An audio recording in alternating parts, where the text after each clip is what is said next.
Hi friends, my name is Jake. Welcome to Canadian Cutting Edge, and as you saw in the title, this is going to be my review of the Axicube by TSPROF. I've got it on my K03 system here.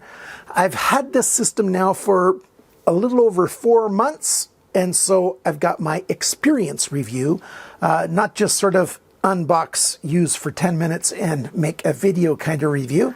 I want to tell you what I think of it after using it for a while.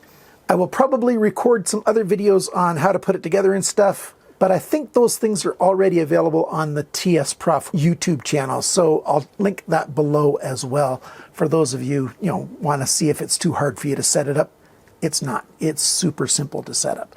Let's adjust the camera so you can get a better view of what I'm talking about on this Axicube. You can see most of it here. You can't see the entire rod, but this is most of the system.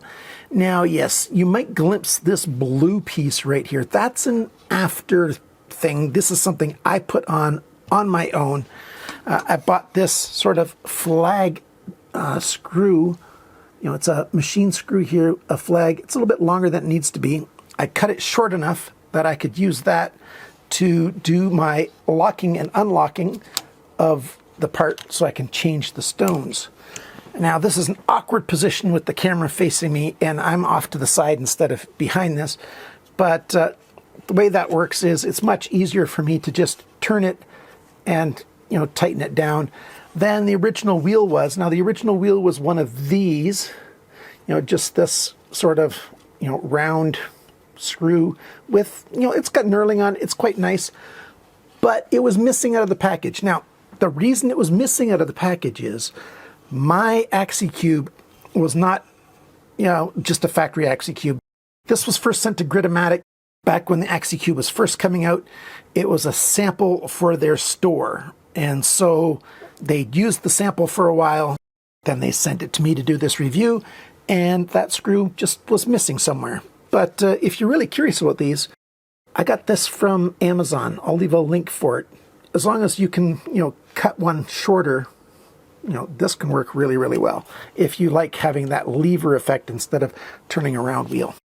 Now the Axicube system's really simple. It's just another rod. Everything else about the rod is, just like any other rod. These early ones had this join part right here. Now they have a section where, they thread into one another, so you don't have, a big bulky join right here. But that's very minor. That's just a difference of how they connect the rods. The meat and potatoes of the thing is right here. First off, what I really like is they've got a bigger ball than they used to have on their handles. That's really nice because the ball was just too small. You got a big spring back here. Here's the brains of the Axicube. And there's the stone adjuster. The main thing I like about this thing is I can use my 8-inch long Venev stones on here if I want to. Now these are flat end stones. They don't have, this right here so that, it can, bite onto that angle. No, it's just flat end, and flat end stones work fine on here. So let me just show you how to set the thing up. Let's put a stone in to start with. Okay, I've got a stone in the stone holder. And the other thing I've done is there's the main part here that gets used to get your original angle. It's this piece of steel that comes with aluminum. It's not steel. This piece of aluminum that comes with it. This is at 14 degrees. So you put this on one of the clamps and you tighten it down. And that's going to be 14 degrees. Now what I want to do is raise or lower. Let me get this closer to the middle of the screen here for you. I raise or lower this, until my stone is sitting flat on that piece of aluminum. Now I want to get it exactly flat because you only have to do this once.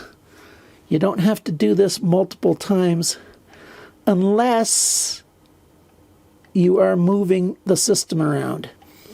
As long as the base sits right here, I've got it right now at 14 degrees. It's set. Now what I have to do is tell the Axicube that it's 14 degrees. So let's just move this over here to have it sit still for a while. I press the button to turn it on. It goes up to whatever angle it has, and then I press and hold it for 5-6 seconds until it flashes. And there it's flashing. I let go. You see these odd lines on there? That's just fine. Tap my power button again and give it a second. There we go. 14 degrees. Now it's in the memory. It's memorized. You know, you change the angle and it gives you a different number. Put it back to where it belongs. You know, it's pretty accurate to the 10th of a degree. That's all it needs. You can quit watching the video now, but I've got some more information for you if you want to keep going. If I've got my knife over here or my stone over here, I can still look at it and see what angle I've got, or over here and see what angle I got. It's live all the time and always accurate. No problem at all. I don't have to use one of these. I used to love my digital angle finder or digital protractor because it works quite well if you use it correctly. Let's take a close look at this. Here's the Axicube. Here's the digital angle finder. It's somewhat close to 20 degrees right there. That's when it's straight up and down. Now notice something. This blade is fading away, which means here it's closer to the pivot point on the back of the sharpening system than it is right here. So that must be a different angle because it's further back. So as I move this over here and put it down there, you'll notice the numbers changing on the thing, and it's pretty close to 20 degrees still. The thing is, from here, from the edge to the edge over here, that's moved back quite a ways, about an inch. And an inch back should have quite a few degrees of different angle. It shouldn't be just less than a degree change. Until I get it parallel with this line here, or perpendicular, you know, with the front edge of the clamps, then I can get an accurate measurement. But I'm tilting this back and forth, not knowing exactly, you know, which is perfectly level. And I don't know which one's perfectly square this way. I just have to keep moving everything around until I think I got it right, and then I peekaboo across and see what angle that is. And that's never going to be super accurate.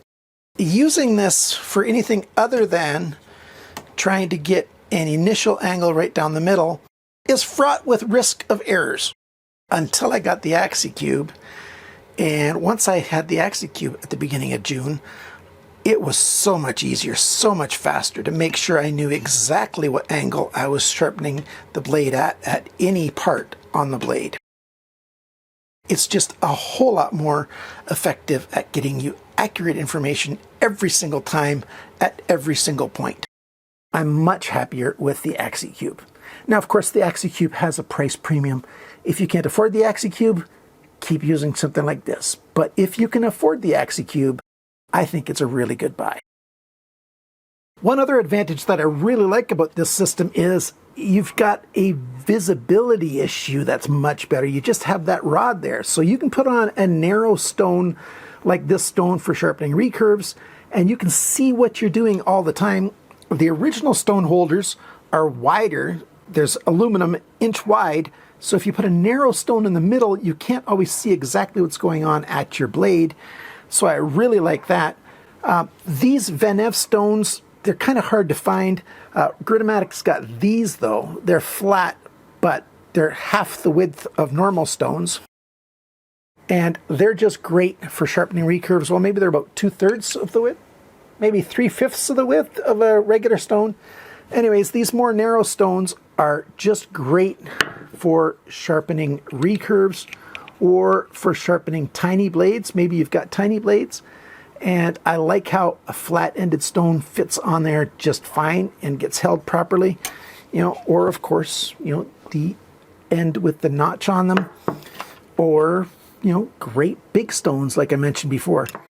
It's very versatile for various different kinds of stones, and I love that it's got lots of visibility right down there. And that's pretty much all I have to say about the review. Thanks for watching my video. Thanks for liking, sharing, commenting, and subscribing.